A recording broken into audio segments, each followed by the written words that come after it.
Welcome to Sakshi 3 news. 12వ జాతీయ చేనేత దినోత్సవాన్ని పురస్కరించుకొని కర్నూలు జిల్లా కేంద్రంలోని YSR Congress party Kurnool parliament సమన్వయకర్త మాజీ పార్లమెంటు సభ్యురాలు శ్రీమతి బుట్టా రేణుకా పార్లమెంటు సమన్వయకర్త కార్యాలయంలో గురువారం జాతీయ చేనేత దినోత్సవ వేడుకలను ఘనంగా నిర్వహించారు. ఈ కార్యక్రమంలో చేనేత రంగ ప్రముఖులు, చేనేత సంఘాల ప్రతినిధులు, మాస్టర్ వీవర్లు, చేనేత కార్మికులు, వైఎస్ఆర్ కాంగ్రెస్ పార్టీ నాయకులు, కార్యకర్తలు, ప్రజాప్రతినిధులు పెద్ద సంఖ్యలో పాల్గొన్నారు. ఈ కార్యక్రమంలో వైఎస్ఆర్ కాంగ్రెస్ పార్టీ నాయకులు, ప్రజాప్రతినిధులు, చేనేత సంఘాల ప్రతినిధులు, మాస్టర్ వీవర్లు, చేనేత కార్మికులు, మహిళలు, యువత, కార్యకర్తలు, ప్రజలు పెద్ద సంఖ్యలో పాల్గొని కార్యక్రమాన్ని విజయవంతం చేశారు.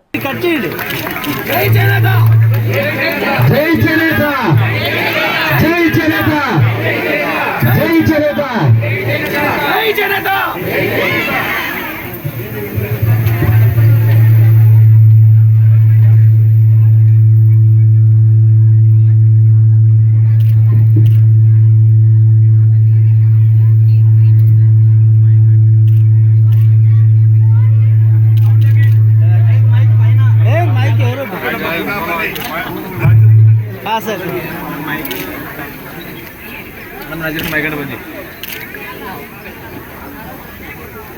వెడల్పునండి దయచేసి ప్లీజ్ ఫోటోస్ వస్తాయి. వెడల్పు నిలబడండి. గుర్తు అది. ఆయన గుర్తుని మనం కాపాడుకోవాల్సిన బాధ్యత మన అందరికీ కూడా ఉంది.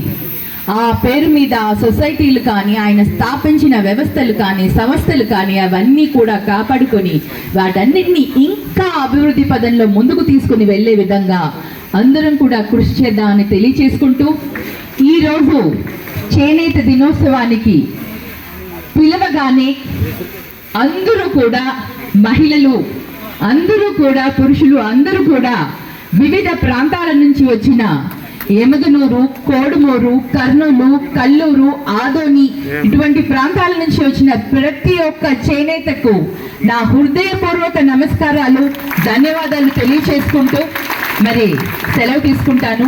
అందరూ కూడా చేనేత దినోత్సవం సందర్భంగా చేనేతకు గుర్తుగా అందరికీ ఒక చిన్న కానుక ఇవ్వడం జరిగింది.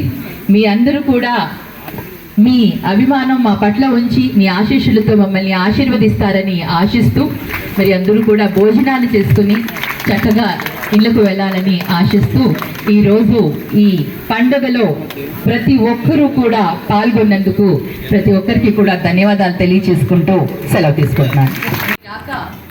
అంత సక్సెస్ కాలేకపోయింది. సో ఈసారి ఆ మార్కెటింగ్ బాధ్యతలు మేమే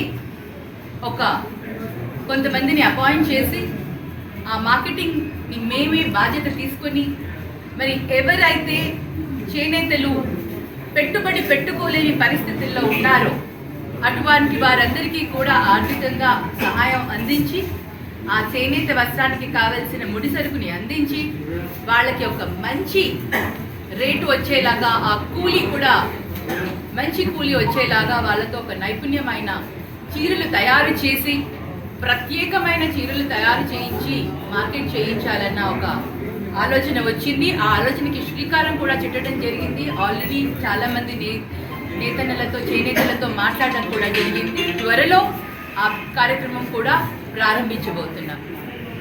మరీ ముఖ్యంగా ఎవరు కూడా ఏ చేనేత బిడ్డ కూడా ఎప్పుడు అడగలేదు. అయినా చేనేతల కష్టాలు తెలుసుకొని ఆయన చేనేతలు ఆత్మహత్యలను చూసి ఆయన శ్రీ వైఎస్ జగన్మోహన్ రెడ్డి గారు మేనిఫెస్టోలో కూడా పెట్టడం జరిగింది.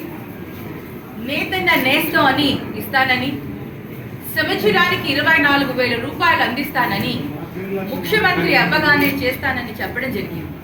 మరి అదేవిధంగా ఆయన ముఖ్యమంత్రి అవ్వగానే మొట్టమొదటిసారిగా ఆయన జన్మదినం రోజు డిసెంబర్ 21న మొట్టమొదటిసారి ధర్మవరంలో వెళ్ళి ఆ కార్యక్రమానికి శ్రీకారం చుట్టి ప్రతి ఒక్క చేనేత బిడ్డకు, మగ్గం ఉన్న ప్రతి చేనేత బిడ్డకు 24,000 రూపాయలు అందించడం జరిగింది. ఆ తరువాత ఒక సంవత్సరానికే కరోనా రావడం జరిగింది. కరోనాలో కూడా, అటువంటి కష్టకాలంలో కూడా మా నేత మా లీడర్ శ్రీ వైఎస్ జగన్మోహన్ రెడ్డి గారు 5 సంవత్సరాలు క్రమం తప్పకుండా ప్రతి సంవత్సరం ఎంత కష్టం ఉన్నా కూడా బ్యాలెన్స్ చేసుకుని ప్రతిదీ కూడా అందించడం జరిగింది 5 సంవత్సరాలు కరెక్ట్గా ప్రతి నేతన్నకు. చేనేత చాలా సంతోషించారు. ఎందుకంటే ఆ 24,000 రూపాయలు ఆ ముడి సరుకుతో వాళ్ళు స్వయంగా వాళ్ళు ఉపాధి చేసుకునే దానికి ఆ రోజు ఆధారం దొరికింది. మరి కూటమి ప్రభుత్వం ప్రామిస్ చేశారు ఎలక్షన్ లో వచ్చే ముందర సూపర్ 6 మరియు మా హయాంలో 91,000 అంటే 91,000 చేనేతలకు మేము సహాయం అందిస్తే శ్రీ వైఎస్ జగన్మోహన్ రెడ్డి గారు 91,000 మందికి సహాయం అందిస్తే వీళ్ళు దాన్ని కుదించి 70,000 చిలుకు అటు ఇటులో ఇవ్వడం జరిగింది. అంటే చేసే కార్యక్రమం కూడా చిత్తశుద్ధితో చేయకుండా కేవలం ఈ ఒక్కసారి వేసేస్తే అయిపోయిందని అనుకుంటున్నారు. ఆ 2 సంవత్సరాలది కూడా గతంలో ఏదైతే 25,000 ఉందో అది కూడా ఆయన వేయాలి. మా చేనేతలకు అందరికీ కూడా సహాయం చేయాలని డిమాండ్ చేస్తున్నాం. ప్రతిదీ కూడా ఆయన ఇలాగే కుటుంబ ప్రభుత్వంలో ఇలాగే చేస్తారు. అరాకొర గ్యాస్ సిలిండర్ 3 అన్నారు, 1 ఇచ్చి సరిపెట్టుకున్నారు. దాని గురించి ఊసలేదు. మరి తల్లికి వందన అన్నారు, అందులో కూడా కొంతమందికి తగ్గించి చాలా మందికి తగ్గించి ఇవ్వడం జరిగింది. మరి అలాగే ఈరోజు నేతన్న నేస్తం కూడా తగ్గించి కుదించి చివేహస్. మరి ఒకరికి వచ్చి పక్కన వాళ్ళకి రాకపోతే అది ఇంకా బాధ ఉంటుంది. అది ఎంత బాధ ఉంటుందంటే పక్కన ఒకరికి వస్తుంది, ఒక చేనేతకు వస్తుంది, ఇంకొక చేనేతకు రాకుండా ఉంటుంది, ఇంకా బాధ ఉంటుంది. ఇలాగా ప్రతి ఒక్కరిని ఇబ్బంది పెట్టే కార్యక్రమాలే చేస్తారు, కానీ ఏది కూడా సక్రమంగా చేయరు.